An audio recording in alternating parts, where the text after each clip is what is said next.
Hello, my name is Chelsea Owens, and I'll be reading my long fiction research paper. This will be my second attempt, as the first time I had headphones plugged in and the sound didn't pick up. So here goes. Memorializing Memories in No Country for Old Men, The Folly of False Nostalgia. The human memory is a tricky critter. It possesses an evolutionary bias to preserve positive memories and filter out as much negative as it can. This selective shuffling of mnemonic data can skew our view of the past to look rosier than it actually was. As one ages and sees the cultural paradigms of their origin shift into unrecognizable and, in some cases, disturbing patterns, there is a psychologically driven tendency to cling to the past as a coping mechanism. Such is the case with the character of Ed Tom Bell in No Country for Old Men. He is an aging sheriff who is disillusioned and defeated by what he perceives to be an increasingly corrupt world. The term nostalgia is derived from two Greek words, nostos, returning home, and algos, pain or yearning. The actual term nostalgia was developed at the end of the 17th century by a Swiss doctor who aimed to create a synonym for the word homesickness. In No Country for Old Men, Cormac McCarthy utilizes first person narrative and extensive dialogue to unveil Sheriff Bell's pathos and propensity for a nostalgia of bygone eras. The county that Sheriff Bells oversees is plagued by violence stemming from cross border drug smuggling, and a rash of particularly brutal murders at the hands of a sociopathic hitman, Anton Schweiker, are of particular concern. Bell is haunted by the relentless killings being committed by Schweiker, baffled as to how someone could be so cold and calculated. However, through his introspective first person narratives, he often fails to acknowledge the carnage that took place in earlier history, such as during the Second World War, of which he is a veteran, and Vietnam. These two historic wars loom large over various characters in this story and were relentless in their death toll as well. It isn't until a candid conversation with his Uncle Ellis towards the end of the novel that the reader gains a deeper insight into Bell's experience in World War II. Bell confesses to his uncle that he was undeserving of the Medal of Honor because he ultimately fled his fellow soldiers. However, his uncle gives an alternative perspective that allows Bell to reconcile his lingering guilt. Ellis assuages Bell's troubled conscience and reminds him that America itself has a morally ambiguous history. He argues that the country itself has much to atone for, reminding him that this country will kill you in a heartbeat and still people love it. As Marie Rain Pugh asserts in the Cormac McCarthy Journal, despite Bell's concern with the past, his uncle challenges him to recognize a deeper timeline as well as reminding him of the inconstancy of the land to which Bell has pledged himself. Through this exchange of dialogue, McCarthy demonstrates how Bell fears aspects of his past as much as he romanticizes other elements of it. His ambivalence about his performance in World War II haunts his conscience and motivates him to atone for his past actions through his service as a sheriff. McCarthy also explores the dynamics of aging in rapidly changing times. The era in which Bell was raised was conservative and morally black and white.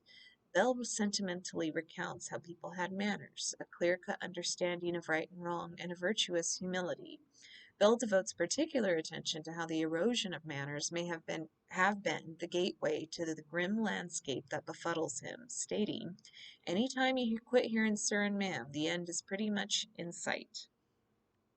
To Bell, the chipping away of such simplistic customs and manners is a slippery slope to societal lawlessness and chaos. As we see Bell contend with a series of events escalating within the novel, his internal monologues reflect his desire to comprehend and digest the intensity of this new Wild West, which has, to him, careened out of control. The moral certitude of Bell's younger days no longer applies in this vitriolic atmosphere, and he is forced to accept these changes and his own limitations as an aging lawman. As noted in the essay No Country for Old Men, A Search for Masculinity Later in Life, Bell is a dynamic character whose experiences, especially those involving Anton Schweiker, lead him to question and ultimately leave behind many of the certainties on which he has based his life. Through these experiences, Bell is thrust into a gray area, unsure of where he fits in and how to proceed forward.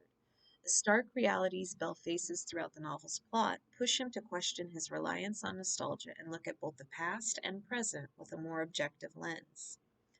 Bell's reflections within his monologues represent a broader echo of the overall wistful American sentiment, which has a tendency to view history with favorable optics. The frontiersmen of the West are often admirably viewed as pioneers and emblems of manifest destiny. The nobility ascribed to these early settlers ignores the violent means they used to stake their claim on American soil. The frontier was established by creating a divide between the European colonizers and America's indigenous population. Such a division was achieved through a brutal force of violence, genocide, and colonization that wouldn't hold a candle to Anton Schwieger's actions. And yet, Bell romanticizes this past as if there is a lost golden generation within it. This viewpoint of the frontiersman has been consistently reinforced in pop culture and revisionist history. They symbolize the rugged, individualistic, and infallible American hero.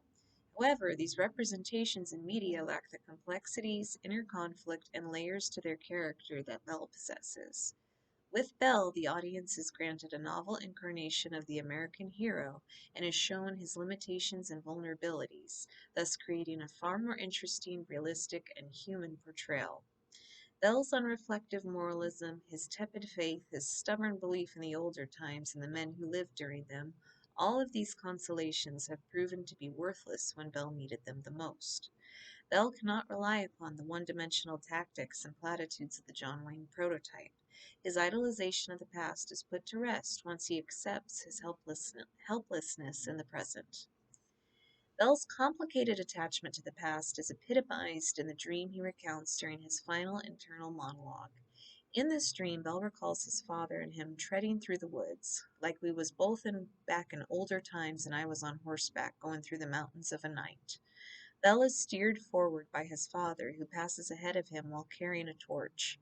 Bell understands that this fire will await him whenever he catches up to his father in this mysterious abyss.